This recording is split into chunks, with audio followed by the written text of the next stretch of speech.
Singularity. My name is Nicola, aka Socrates, and you're watching Singularity One-on-One. If you guys enjoy this show, you can help me make it better by either writing a brief review on iTunes or simply by making a donation. Today, my guest on the show is Ramez Naam. Ramez is a computer scientist and entrepreneur, and also the author of a very interesting book, More Than Human, which won him the 2005 H.G. Wells Award for contributions to transhumanism. Most recently, however, Mez published his first novel, titled Nexus, which has an absolutely amazing barrage of reviews from places like Wired Magazine and Cory Doctorow. And I have to say that I read it during the New Year's holidays, and I'm just absolutely blown away by it. I just want to read two brief reviews so that you guys get the gist of the idea here. But Wired Magazine says, "Good, scary good. Stop reading now and have a great time reading a bleeding-edge technical thriller that is full of surprises." And Cory Doctorow said, Nexus is a superbly plotted high-tension techno-thriller full of delicious moral ambiguity. A hell of a read. So without further ado, hi Mez, and welcome to Singularity One-on-One. Hi Nicola, it's good to be here again. Oh, it's great to have you back. By the way, for those who missed my first interview with Mez, that was the time when we discussed his previous book, More Than Human, and he shared a lot about his background and his general interests in technology, physics, computer science, and so on. But today we want to start our conversation with Nexus. So, Mez, I want to share how I actually read your book, because what happened was this. I ordered your book online as soon as I read the first reviews. I was going to order it anyway, but the reviews kind of reminded me of it. So I went ahead and I ordered it.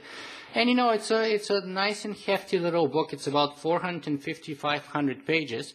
So my plan was to read it sort of step by step, take it easy over the Christmas holidays, maybe 100 pages per day, in between other things. So I think it was December the 30th when I opened up the book for the first time in late afternoon, maybe 3 o'clock in the afternoon, and I just couldn't stop. I read until probably the first 180 pages or so, and then I simply had to go to bed. But the next day I finished the book, probably again in late afternoon. So it took me about maybe 24, 28 hours to finish it out, or something like that, maybe 30 hours at the most. Basically, I just couldn't stop reading it. Once I got through the first 50 pages, I got hooked. And once I got through the first 150 pages, I just had to rush through it. It was so enthralling and captivating. So, perhaps it's best to start our conversation today by you telling us, what is Nexus about? Well, first, thank you. That's awesome to hear. I definitely did my best to make the book one that you couldn't put down. David Brin talks about that the mark of success for an author is when someone says, "Damn you, I lost my job because of you. I didn't feed my kids because of you." So that's high praise. Nexus is a near-future thriller. It's set in 2040, now 27 years in the future, not that long, really. In the book, someone has developed a technology called Nexus. It's packaged as a drug. You swallow it, and it's actually nanoparticles that assemble in your brain and make you weakly telepathic with other people who have Nexus. What that means is that they attach to your neurons and they broadcast via radio, via Wi-Fi, essentially, what your neurons are doing, and listen to other people's neurons as well. And then it's a thriller about the conflict over this technology between a group of young scientists, grad students, working to hack on it, make it better, build apps on it, improve the range. A government agency in the U.S. that's trying to crack down on it as they're cracking down on all transhumanist technologies. And a foreign government, China, that might be using it for nefarious purposes of mind control and assassination. Mm-hmm. Yeah, and I have to say, you totally, absolutely succeeded in creating a I can't put it down type of a novel. very gripping and very captivating. But tell me, why did you decide to bring about all those issues within the format of a novel rather than nonfiction like your previous book? Well, I've done nonfiction. I have another nonfiction book coming out. I love writing nonfiction. I also love writing fiction. This is my first piece of fiction, but very enjoyable. It has a different impact on people, and it can reach different people. No one has ever told me that a piece of nonfiction I've written has kept them awake till 3 a.m. But people have called me up and said, I couldn't put your book down. I was up till 3 a.m. reading. And so that's a way to reach people that I think is in some ways kind of more effective, or can certainly hit them more emotionally than most nonfiction can. Absolutely, yeah. I think you definitely reach me emotionally, and I think that when you want to evoke response in people, touching them emotionally may actually be a lot more impactful and efficient than merely logically. Yes, we're emotional creatures. Yes, absolutely. So I did very much enjoy your previous book, More Than Human, and it's another great book. But I cannot compare the sort of the grip that this book had on me. From, as I said, 50 pages down the book, I was already like totally captivated. Now, tell us, what are some of the major issues that you discuss or that you wanted to bring light upon by writing a book like Nexus, and in particular that sort of brain-to-brain, as you called it, weak brain-to-brain interpersonal communication technology that you talk about? Great. There's 3 or 4 issues, really, at the sort of interpersonal and sort of science fiction end of it. It's, what is it like to have a really robust brain-computer and brain-to-brain interface? What can we do with that? How does it look like to interface with software, to have control over your own emotions, your own behaviors, to share ideas with other people? That's at one end of the spectrum, and sort of the neuroscience of that, as well as the ramifications. And then at the other end of the spectrum, there are the questions about how do we relate to technology when it can cause both good things and bad things? How should we think about that? How should we regulate it? What happens if we crack down on it? What happens if we're too permissive with it? So that sort of spectrum of things is what I tried to cover here. Yeah, and I think you do it fantastically well. I'm sorry, I'm not usually full of superlatives, I have to say, and people who watch my previous interviews know that very well, but I just love this book. And the reason is because you very skillfully, and I don't even know how you managed to do that at your first try, but you very skillfully managed to bring ethical issues, political issues, security issues, even religious issues, not only just mere scientific issues, and very skillfully intermix all of them in a very potent thriller action sort of a book.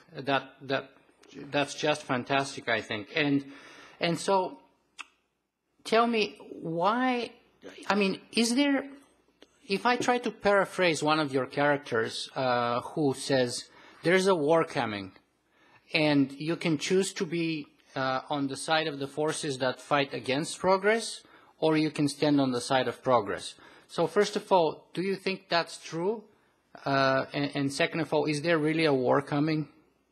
I don't think that's true. You exaggerate for the purpose of fiction in many cases.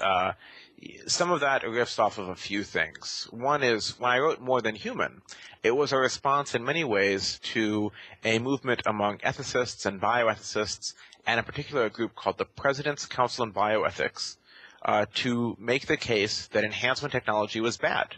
So we had people like Leon Kass, who was the chairman of this Presidential Council on Bioethics, Francis Fukuyama, who's a very well-regarded historian, philosopher, sort of a leading neocon intellectual, and then even outside of that group, people like Bill McKibben, who's on the far left, not the far right, who's a wonderful environmentalist. But all of them, in some way, were saying, hey, we should not allow enhancement, or we should be very suspicious of it. We should renounce it to some extent. We should consider using the power of the state to ban it effectively. So that was the response in More Than Human. And to a certain extent, Nexus imagines, what if these people had their way? And what would that look like? And to make that plausible, I try to give society the best reasons possible to listen to that set of arguments, which is, I imagine that very bad things have happened. There have been bioterrorist attacks. Yeah. There have been people who've tried to use eugenics to create master races. There have been experiments with mind-controlled drugs or mind-controlled biotechnologies that have created kind of new cults and horrific events. So society reacts in negative ways when it's threatened. So I try to portray that happening, because bad things do happen with technology, to give the best case possible for the conservative, don't enhance ourselves side of things. But in reality, I think individuals, are very eager to embrace enhancement typically, and so I don't think society will end up going that way. So you disagree with people such as, for example, Hugo de Garis, whom I interviewed here some time ago, and who is pretty much betting his reputation, or he's one of the foremost champions of the idea that there will be what he calls a Giga War coming up, with giga death between what he calls Terrans and Artilects. Yes. Yeah. I don't think that's going to happen, but the future is wide open. None of us is ever perfect in predicting the future. So I think it's more likely that over time we will adapt to and accept the enhancements that are beneficial to us. Like, can you imagine a war between smartphone users and non-smartphone users? It's not like some people are saying, oh my gosh, you should not use smartphones, and we're going to fight to the death to keep you from using smartphones because they give you an advantage. Instead, people are saying, hey, I want a smartphone. How do I get one? How does it get cheap enough for me to afford it? Yeah, but I can imagine a war between people who are pro-choice and pro-life, for example, or clashes between people who are pro-gay marriage or anti-gay marriage, and I'm thinking that those issues would be relatively negligible compared to the issues resulting from advanced transhumanist technologies that you describe in your book. Yeah, there will be societal conflict, and sometimes that will just be raised voices, sometimes that will be legislation, and sometimes it might mean violence as well. I do want to say there's another set of conflicts that I modeled the conflicts in the book around, which have very little to do with transhumanism, or a little bit to do with transhumanism, but not directly, which is the current U.S. war on drugs and the war on terror. And both of those are, that's what I extrapolate from to say, hey, we're going to have potentially in the book, I describe sort of a war on science, or a war on transhumanism, if you will, but it really resembles mostly the war on drugs and the war on terror. Yeah, and so let me break this into two parts, first of all, then. So, first of all, how much of the book is science fiction and how much of it is science? I know that at the very back of the book you have a fantastic sort of a afterword where you talk about the science of Nexus. But perhaps for the benefit of our viewers and listeners who haven't read the book yet, how much of it is total fiction? Well, the book is fiction. The story is fiction. The science or the technology I describe has not been invented yet, but everything about it is scientifically possible. So today we have brain-computer interfaces that are enabling paralyzed people to move robot arms. There was a great video that went around a month or two ago showing a woman drinking coffee using a robot arm just via an implant in her motor cortex. We have retinal prostheses that are in late-stage human trials restoring sight to the blind. We have cortical visual prostheses that for a decade we've had trials on that pump vision straight into the visual cortex of the brain. We had, in the last year, a case where putting people in an fMRI machine and showing them videos, an algorithm could decode, just by looking at activity in the visual cortex, what it was they were seeing. We have advances in the core technology of this. So the basic technology of being able to send data in and out of the human brain is starting to appear. The science certainly allows for it. The conceit in the book is that A, it's gotten very good, and B, there's a non-invasive way to do this, that you can swallow something and it will cross the blood-brain barrier and reach your brain and do these things, as opposed to having to have a surgery that puts something through your skull or something else like that. Mm-hmm. So why did you decide to focus your first novel on a technology like that and not something else, for example? I mean, there's a variety of options you could have gone for, and yet you chose that sort of direct brain-to-brain communication technology.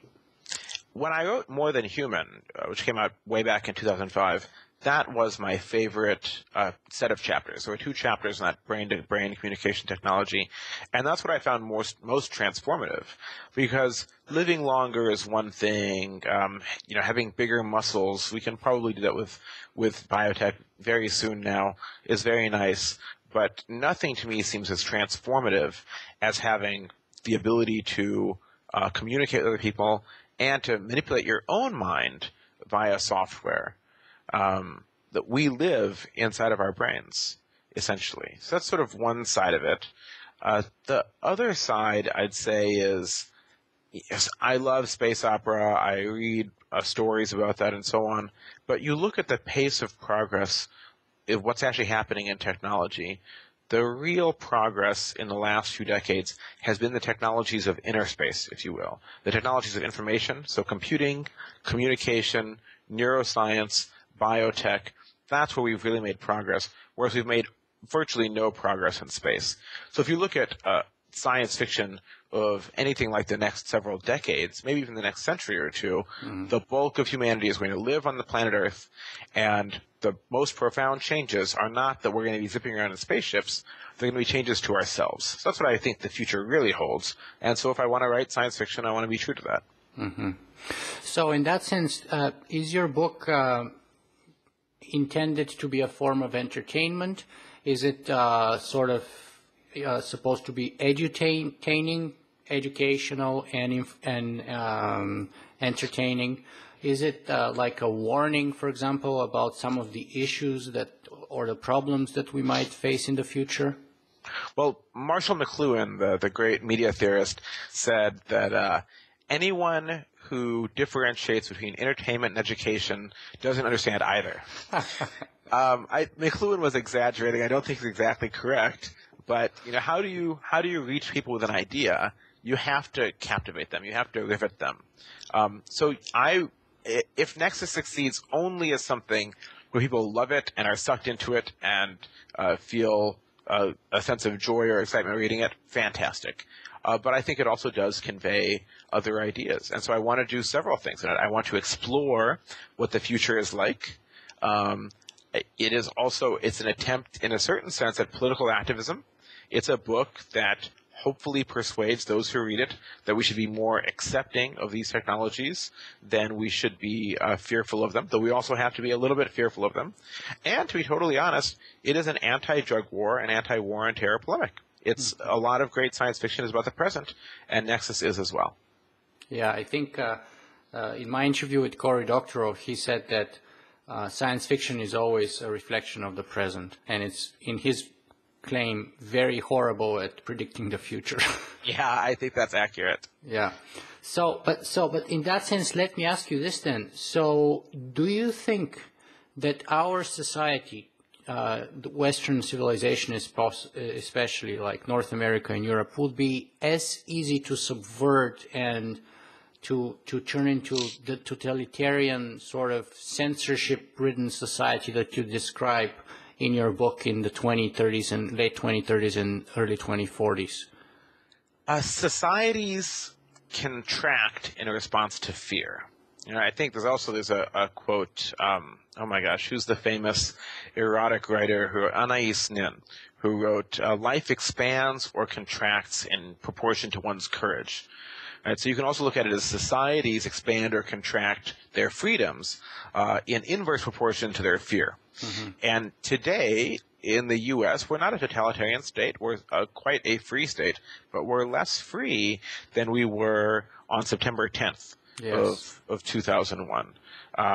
The U.S. Congress and the president just reauthorized warrantless wiretapping. Absolutely. So now, with a police officer, basically this is an assertion that this is a terrorism-related case, can tap into your email, your telephones, and so on and so on. We have sneak and peek warrants, so they need to issue a warrant for this, but the police can enter your home, search it, and leave without you ever knowing that it even happened. So these are things that are definitely a sign of less freedom than what we used to have. And that has happened because we're afraid. Because 9/11 was a major shock to the U.S. psyche. The U.S., unlike Europe, for instance, the U.S. had never really experienced much terrorism on its own shores. And it went from almost no terrorism on its own shores, nothing besides, let's say, Oklahoma City, which was domestic. No foreign active terrorism on U.S. shores, U.S. property, to something that looked very apocalyptic. Now, 9/11, I think there were between 4,000 and 5,000 casualties. In real terms, it was a quarter, a fifth of the domestic gun violence that happens in the U.S. per year. Probably many, many more people have been killed by other causes. But those images on television of buildings falling were tremendously, tremendously traumatic to the people who watched them. And that is why we have a little bit less freedom today than we used to. So if enough scary things happen, people will give up their freedoms in exchange for security. And that's sort of understandable. You can see why people would do that. But it's not necessarily rational or healthy. Benjamin Franklin is reputed to have said, those who would sacrifice liberty for a little temporary safety deserve neither. I think he's probably been misquoted, and there's some debate over exactly what it was that he said. But that's sort of the theme of it, that if you give up your security, if you give up your freedom in exchange for security, to a certain extent the terrorists are winning. So I think we're letting the terrorists win now, and that's sort of what I see as a possibility related to these technologies like Nexus. I have to say that I agree entirely with you, and if I fear anything, I fear fear more than anything, because it is the fear that makes us overreact, or at least the war on terrorism was in many ways an overreaction to what happened on September 11, and I can plausibly see the possibility, if we have people like Francis Fukuyama in charge of certain key positions of policy, and we have, sequence of events worse than September 11. I can totally see the possibility of some of that, really discriminatory and absolutely totalitarian legislation going through, fast-tracking through both Congress and the Senate and eventually being signed by the President. And that, to me, is really scary. Yeah, it is. It is. Now, as soon as I finished the first 150 pages from the book, I think I tweeted, and one of my blog readers and followers said she's going to go and buy the book immediately, and she did so, and she submitted a question that I want to ask you because it's on that topic of fear exactly. Great. So C.M. Stewart says that her favorite excerpt from the book is this, quote, hive minds, Borgs, superorganisms, Sam spat out. What if they don't like us? So that's like the key question of fear, right? And then the response to that in the book was, how could they not like us? They will be us. So she says after that, quite a lot to ponder. I wonder how we can possibly guess correctly the preferences of a hive mind. Simple majority rule may not apply anymore. Take a look at crowd psychology and then imagine what a virus could do to a hive mind. I also wonder about the very real possibility, in my opinion, of mind infiltration without knowledge of the infiltration from both sides. Someone's mind, a test subject perhaps, and later an unsuspecting civilian, could be connected to another mind, and neither mind would have prior knowledge or consent of the connection. I speculate this would be a relatively easy hack compared to the work involved in creating a mind-to-mind drug software in the first place. The definition of privacy is changing, and I'm sure scientists could find a way to rationalize this kind of experimentation. So would you care to comment on that a little bit? Yeah, there's a lot to unpack there. Yes, absolutely. There are absolutely risks, tremendously so. So given a technology like this, we will certainly see abuses of it. We will see invasions of privacy. We will see coercion technologies created. That's one side of it. And in the book, the rationale of the U.S. agency, part of the Department of Homeland Security, that blackmails the protagonist, Cade, into working for them, is that they have data, they have intelligence saying that a foreign country, China, is using this mind-to-mind technology for espionage, for mind control, to turn people into suicide bombers and so on. And it would be surprising if we didn't see the use of the technology in that way. So there's no technology ever that has had only bad uses or even one that's had only good uses. Any technology you develop will have some of both. So we have to just be cognizant of that. But that doesn't mean we should wholesale ban it. It means we should put regulations around it that try to minimize the bad uses and maximize the potential for good uses. On her other question about hive minds, I think the next sentence in that exchange is Sam goes on to say, or perhaps, if I recall correctly, that what about those who don't want to join this, right? Yeah. So that's another question that people bring up, and Fukuyama brings this up as well in regards to things like Ritalin.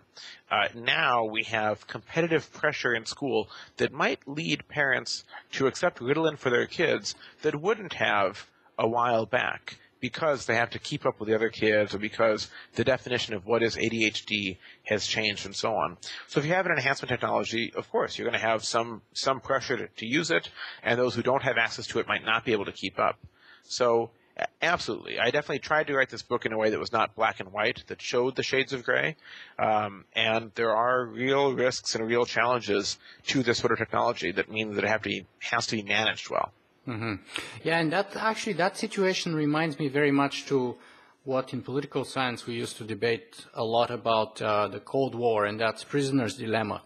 That's like the claim that, you always have a dominant strategy and you always end up in a suboptimal equilibrium for both sides or for all the sides of the interaction. And so the idea is that, if we don't develop this technology for military purposes, then the Russians or the Chinese or whoever else will, and therefore they would have an advantage. If, my kid doesn't take this cognitive enhancing drug, then the neighbor's kid would take it, and then they'll go to a better school than my kid. Right. But all of that having been said, we seem to get positive results out of these things anyway, right? That certainly a lot of advances in aviation happen for military reasons, a lot of the work in jet engines and so on, and yet the vast majority of the utilization of those is actually for civilians going from place to place. And there are, positive some game theoretical exchanges. That's why the world as a whole is much richer than it was 10, 20 years ago. And again, you look at the internet was initially funded by ARPA, out of the Department of Defense, and yet its usage is almost entirely civilian. The military was an early investor in semiconductor technology, way back in several decades ago, and yet the vast majority of that utilization is for civilian usage. And not only just for civilian usage, now there are more mobile phones in Asia than there are in North America and Europe. So this is a tremendously positive sum exchange where you have primarily U.S. designers or primarily people in the West doing the design work to create these new technologies, the manufacturing done primarily in China, and the products being used in everywhere, Europe, China, India, U.S., Sub-Saharan Africa. So the whole world is getting better because we're in a positive sum interaction between these sides. Absolutely. And for example, Africa managed to basically skip over the generation of developing, copper wire telephone infrastructure and just leaped over that and go directly to wireless mobile phones. And now in many ways in software and in mobile banking and so on, they're actually leaders. Yes. Now, There's another question that another reader of my blog submitted. His name is Peter Rothman, and he wrote this. Hi, Nicola. I hope you can ask Ramez this question. I'm curious what he thinks about some of the technologies discussed in his book as quite close to reality. I'm specifically interested in what he thinks about the idea of sharing via a direct electronic connection of some sort, affective states, emotional experiences, dreams, and so on. I suggest that in the possibly not very far future, such devices will exist and will further make it essentially impossible to ignore the suffering of others. I think we'll get there. When you look at what we can get in and out of the brain, right now it's primarily at the sensory level. So we can get sight, sound, now touch we're experimenting with, motion control. Those are the primary things that we can get in and out. We have some ideas of things and some early experiments on emotion, memory, and attention. But those are more complex subjects we don't understand as well. And even we should say that with things like sight and sound, the resolution, the fidelity of what we're able to get in and out right now is very poor compared to how the brain works. Mm-hmm. Look at Ramez Naam, the first man to have sort of an artificial eye that pumped data into his brain. His vision was 16 pixels by 16 pixels, as opposed to you are well over 1,000 by 1,000. You're thousands by thousands. So it was very, very poor fidelity. So it's going to take a while for the technology to get good enough to get to high fidelity. That said, eventually we'll get there, and eventually we'll get to these higher order sorts of things happening in the mind, including emotion and affective states. I think that will take some decades. Mm-hmm. Now, in terms of what you just said, in terms of it affecting empathy and being able to ignore the suffering of others and so on, I think it's a tremendously powerful technology. And to a certain extent, it's an extension of the technologies that we have right now. There's some data that suggests that right now, a lot of the change in attitudes in the U.S. that I'm most familiar with towards minorities, towards blacks, gays, those two groups in particular, really comes from television. That you build up empathy because of the characters that you see on the television shows that you see. Mm-hmm. So that same thing can only be even more powerful if you can directly connect to affective states. But of course, it depends on which ones you choose to. Do you choose to tap into the affective states of starving children in Africa? Do you choose to tap into the affective states of angry protesters in a Muslim country, or do you ignore them? Mm-hmm. Yeah, and if I can take that sort of line of thought on the topic of alleviating the suffering of others and empathy, I have to say another main reason why I really love this book is because very skillfully you weave in the ideas of Buddhism and in particular Buddhist ethics in the book and in the narrative. And I want to read just a couple of sentences from page 144 and ask you to comment on it. So on 144, Cade mused, the goals of neuroscience, no, actually that's, I think it was the king of Thailand who was making an announcement to that neuroscience conference that he was hosting. So he says, the goals of neuroscience and Buddhism are nearly the same, while their methods are both different and complementary to one another. Yeah. So this is directly influenced by, I have two friends who are both neuroscientists who are also Buddhists, and they've both worked directly with the Dalai Lama and with his senior monks doing things like brain studies of actively meditating monks to see what's different about their brains and what's the same and what can we learn from that and so on.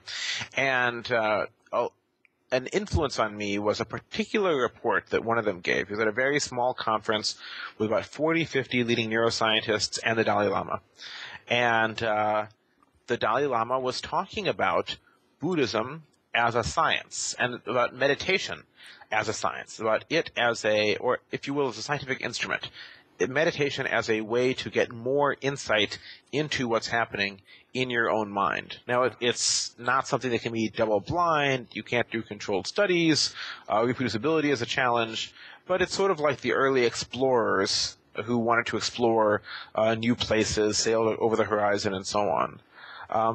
And I do think there's a strain of thought in Buddhist circles, and especially in these people who are engaged in this crossover between neuroscience and Buddhism, that there are complementary things happening there. So in a way, the book is 27 years too late, because those conversations are actually taking place right now. Mm-hmm. Now, and in support of that claim, let me bring in another interview that I just did a couple of weeks ago with Gary Marcus, who is a professor of psychology at NYU, and who wrote a very critical New Yorker article about what he called Ray Kurzweil's dubious theories of mind. And his major problem with Ray and much of the other work in that field was that it's coming single-handedly from the point of view of neuroscience, whereas in his opinion, in his view, the best way would come at the bridge between psychology and neuroscience.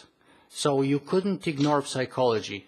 And for him, the main issue was, how do we bridge the mind and the brain? And I think Buddhism has thousands of years of work on the mind, whereas neuroscience has been focusing on the brain. Somewhat. There's certainly... Neuroscience itself is a big term, and it can mean a lot of things. It can mean anything from people studying individual neurons and synapses, and how does long-term potentiation exist, or what happens to this individual ion channel, to you could call some people doing cognitive psychology neuroscience, for instance. And there is a chain of thought in neuroscience about, what is the connection between brain states and behavioral and cognitive states, of course. But it's a very, very big topic. There's a lot of different pieces of this. And even you could say it scales higher than that. It's not just individual psychology, it's sociology. We know that people who are at the top of hierarchies have higher serotonin levels than people who are at the bottom. And we know that the correlation goes both ways. If you take at least in monkeys, if you take a primate troop and you change things and you forcibly install one of them as the new alpha male, that monkey's serotonin levels will rise in response to his new status, right? Similarly, if you take a low-ranking monkey and you give it doses of extra serotonin, it will rise in the ranks. So the connection between society and individual psychology and neuroscience is all there. It's not a very simple system at all. It's incredibly interesting to listen. You mentioned all those studies. And so let me ask you this then. What is your personal attitude towards Buddhism, and how important do you think would it be for the future of technologies like brain-to-brain communication? Well, I'm an atheist myself, as you know from our past interviews. But Buddhism fascinates me, in part because it's a very, at least as it's been translated to the West, which might not be that faithful to how it's currently practiced in Asia, it's a very non-hierarchical religion, if you will. I like that. And I also think it sort of preaches a certain degree of calm and detachment from life around you. And I think American society has a tendency to get a little bit too excited about things sometimes. I'm all about excitement. I love passion. But we can be a little overly reactive. And I think Buddhism encourages you to step back and think about things before you react. So I admire those aspects of it. But I'm not a practitioner myself. Do you meditate at all? I'm a meditator. I'm mostly a lapsed meditator. I've been a much more serious meditator in the past. Mm-hmm. I view meditation as exercise for the mind, exercise for the brain. There's lots of good clinical evidence that it helps with attentional control. Mm-hmm. It helps with sleeping. It helps with perception in a variety of ways. So I recommend it to anyone. Something you should at least try once in your life. Yeah.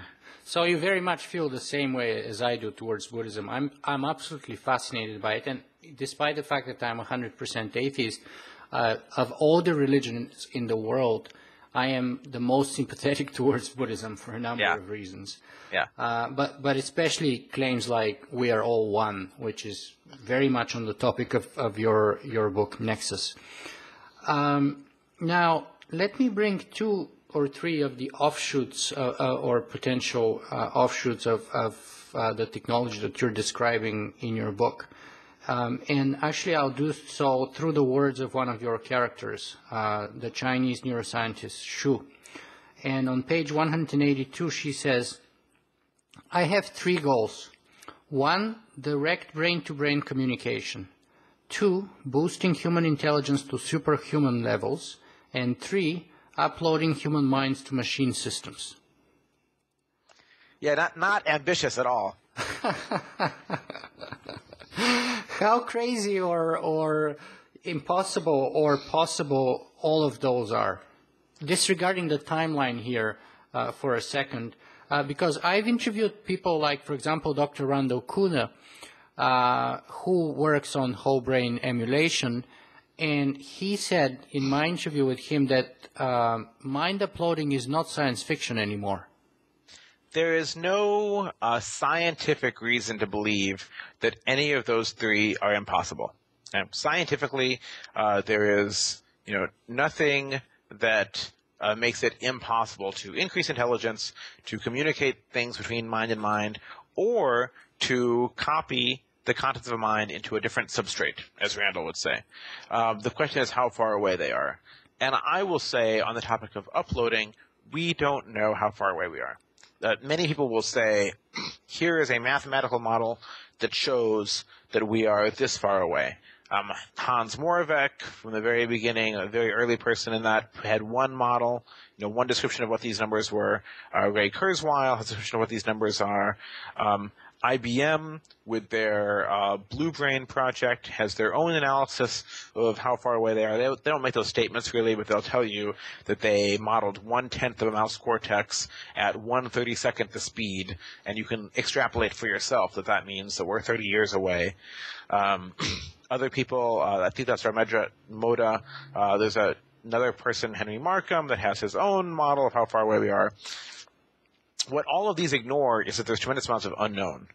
I think it was the former Secretary of Defense who said there's the known unknowns and there's the unknown unknowns, and there are many of those. We just do not know for sure what level of resolution of brain activity we have to model faithfully in order to actually produce the same sort of behavior and cognitive states that a brain has. Mm-hmm. It could be that at the level of neurons and synapses we can do that. Some people would say it's even higher level than that we don't even need to go that far, that we can do it in levels of kind of neural ensembles. It could be that's one level below that you have to get to not just synapses but receptor densities. It could be that you have to go below that and you have to get to modeling individual neurotransmitter molecules and individual ion channels, and it could be below that. There are single-celled creatures, smaller than a single neuron, that have complex behavior, that learn, that seem to have volition, that can pursue food, that learn where the food is, that avoid predators. That's in a single cell smaller than a neuron. So to imagine that just doing things at the level of a neuron as one unit is going to allow us to emulate human cognition, I think is naive. I think there's going to be more work that we have to do. And I'm also an engineer, so I know that most estimates for something that you've never done before are woefully underestimating the amount of time and resources it will take to accomplish that task. All of that said, those are practical issues. They're not philosophical issues. There is nothing that prevents us from doing it except the work that we have to do it. Yeah, if I can just jump in here and just share with those of our audience who are not aware of your background beyond being an author.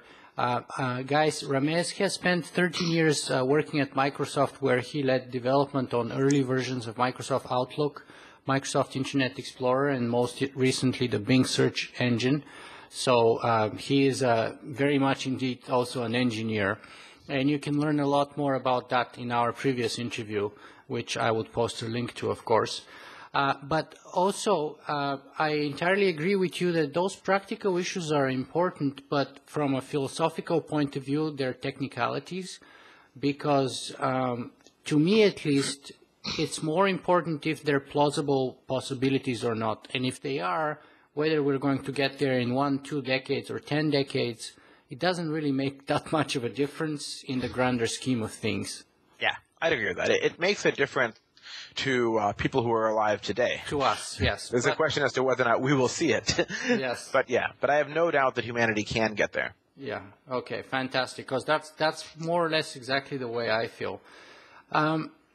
So, Mez, let me ask you this now. You know, you got me hooked here.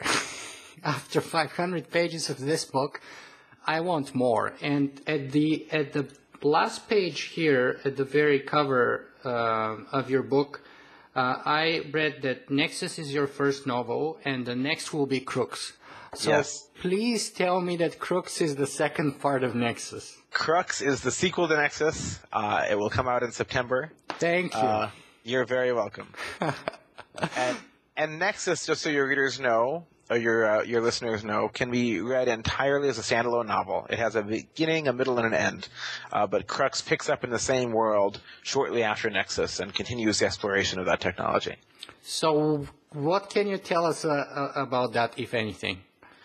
Oh my gosh. Crux picks up a few months after the events at the end of Nexus. I don't want to spoil what happens at the end of Nexus. But the world has been changed somewhat by the events that happened in the first book.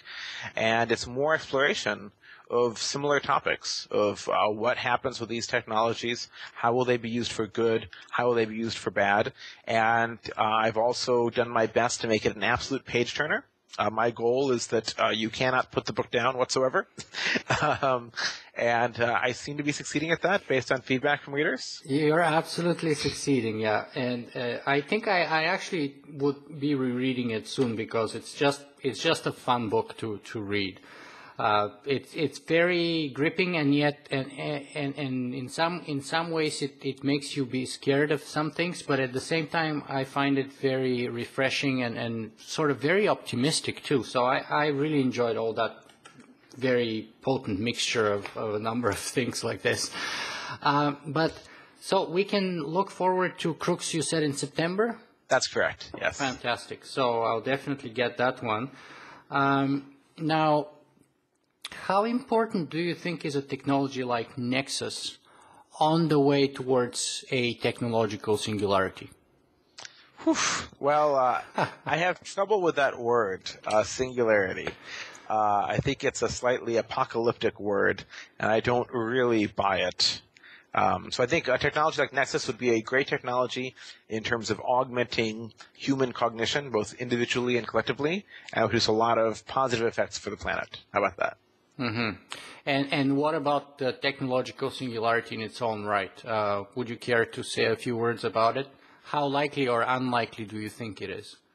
It depends on what it is that you mean by the word. If you mean there will be a point at which an intelligence explosion occurs and the first superhuman AI will, within seconds or minutes or milliseconds, create something millions of times smarter than itself, that seems completely implausible to me. If it's simply a description of the moment at which we have achieved greater than human intelligence, great, I have no problem with that. Though I'd say we already have greater than human intelligence in many, many, many ways. So perhaps the singularity already happened, and we're in the post-singularity world right now. Mm-hmm. I think a key element in that meaning of the word might be the sort of self-improving, recursively self-improving element of such intelligence. Because, yes, perhaps we can reach a little bit higher than the average human level of artificial intelligence, but I think the key for it, as I.J. Good put it, is that it has to be the last invention we ever need to make, because it would recursively self-improve itself from then onwards. Yeah, I don't see that anywhere on the horizon, if it's even possible. It seems quite likely to me that to achieve an intelligence level of X plus 1 takes much more than X intelligence, if you will. So you can look at it this way. Right now, the systems that are creating the next microprocessors are already vast superhuman intelligences. You look at the Intel Corporation, and you have thousands of people working on the next chip design, really tens of thousands, maybe hundreds of thousands, if you combine all the reciprocal efforts and all the material science and engineering and so on. Also, they are armed with the most sophisticated supercomputers on the planet.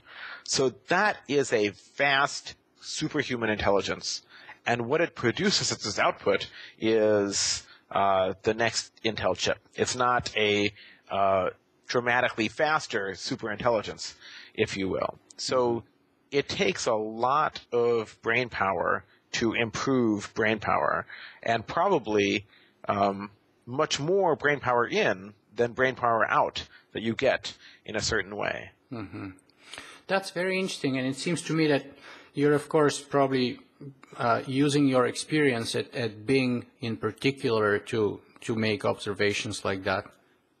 Yes, I mean, I spent 6 years working with neural nets and other machine learning techniques with very, very large budgets and tens of thousands of machines, hundreds of thousands of CPU cores and gigantic training sets.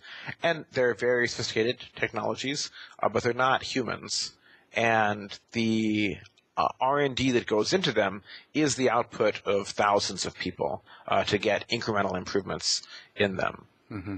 And what do you think of claims like other people, like, for example, with similar opinions to yours, like Jaron Lanier, for example, who said that the singularity is most likely going to end up with the blue screen of death?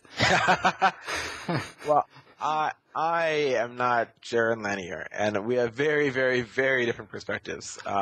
I am definitely much more of an optimist about the impact of technology on our lives. I just don't think it's going to be so apocalyptic. I don't think it's going to be so eschatological. There won't be one moment in time when everything changes. Imagine that you created a superhuman AI right now that was 10 times as smart as any individual human. Would that mean that world hunger ended? Would that mean that climate change ended? Would that mean that war ended? Nope. It would not be the new ruler of the world. It would be a highly paid engineer at Google. All right, that's kind of it might be a very highly paid engineer at Google, but the collective intelligence of Google is much higher than that 10 times smarter than a human being system would be. So you have a very, very, very long way before you have something that is got more brain power than the current organizations that exist. And even then, many of the hard problems that we face are extremely sublinear. People say, hey, we have exponential increase in computing power, but many of the problems we work on are exponentially hard. If you want to get into molecular modeling at the quantum level, you want to solve the Schrodinger equation, well, that scales exponentially too with the number of electrons in the system. And if you want to deal with any sort of very, very large, hard problem, they are usually much harder than linear as well. Mm-hmm. So they chew up that exponential computing power pretty easily. Mm-hmm. Yeah, so it's consumed very, very quickly, yeah, without so much benefit. At least the benefit is not exponential as the claims are. There is definitely benefit. It's just that the benefit is not exponential. It's not explosive. Yeah. So do you disagree with Jaron that the singularity, the way it's being perceived and sort of popularized at the moment, is kind of like a religion for geeks? I think he might be overstating it somewhat. I think there is a little bit of religion for geeks aspect to it, but I think it's more just an oversimplification of how hard the problems that we face are, and an oversimplification of how powerful intelligence is, and how easy it is to bootstrap new levels of intelligence. Mm-hmm. Mez, we're reaching here towards the end of our interview, which I have to say I enjoyed tremendously. And the traditional last two questions that I always ask of my guests are these. So, first of all, where can people learn more about you and your work, your future books, and so on? RamezNaam.com. Fantastic. And do you happen to have a single message that you would like our viewers and listeners to take away from this interview with you today? Well, I'll give the same message I gave last time, which is that we are the ones who create the future. So don't just be a spectator. Participate.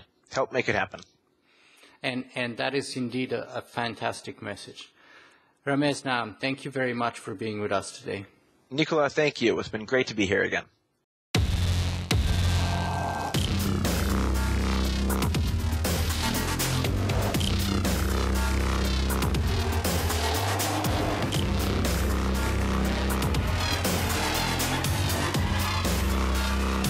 Singularity.